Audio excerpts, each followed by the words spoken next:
Ngayon naman mga boss, alamin natin ang mga napag-usapan sa isang forum tungkol sa 11th Development Policy Research Month. Lahat ng yan sa aming special feature. Kalusugan ay kayamanan. Kung ang lahat ay masigla, lahat ay nasa mabuting kalagayan, bansay uunlad at mapananatili ang yaman.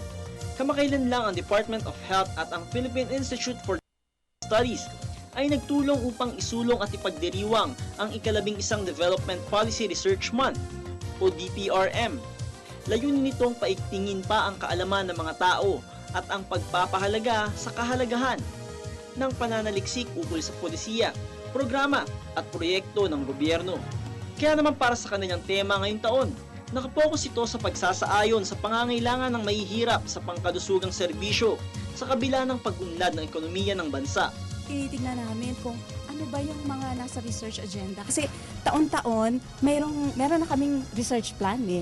Kung hindi lang dun sa taon-taon, kundi every 5 years, meron ding research agenda na ginagawa ang PIDS. Pero hindi naman ibig sabihin nun na parang static o hindi nagbabago yon. Kahit na na-define na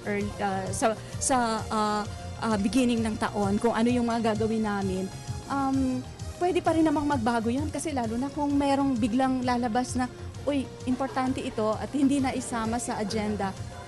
Nangyayari yung mga ganon. Usually, ipinapasok namin siya.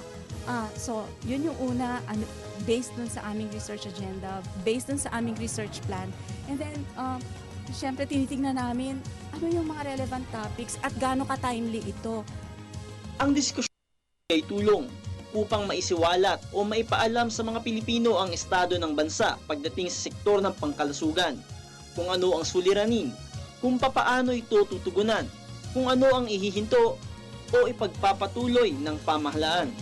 Marami kaming seminars na naka-line up. Meron kaming health market innovation, impact, at saka mga impact assessment studies na isa sa publiko. Kasi gusto namin na dito sa DPRM talagang i-highlight yung mga findings ng ginagawa naming mga pananaliksik dito sa PIDS. Kasi gusto namin na mas maraming tao, mas maraming mga kababayan natin ang maintindihan. User-friendly terms ang pag-explika ano ba yung mga problema, ano yung mga issues, paano natin susolusyonan. Marami rin namang ginagawa ang gobyerno patungkol dito kasi nga dahil nakikita natin sa ating mga pag-aaral kung ano ba yung mga problema, saan tayo mahina at paano natin anong tulong ang pwedeng gawin ng gobyerno para masolusyonan nga ito.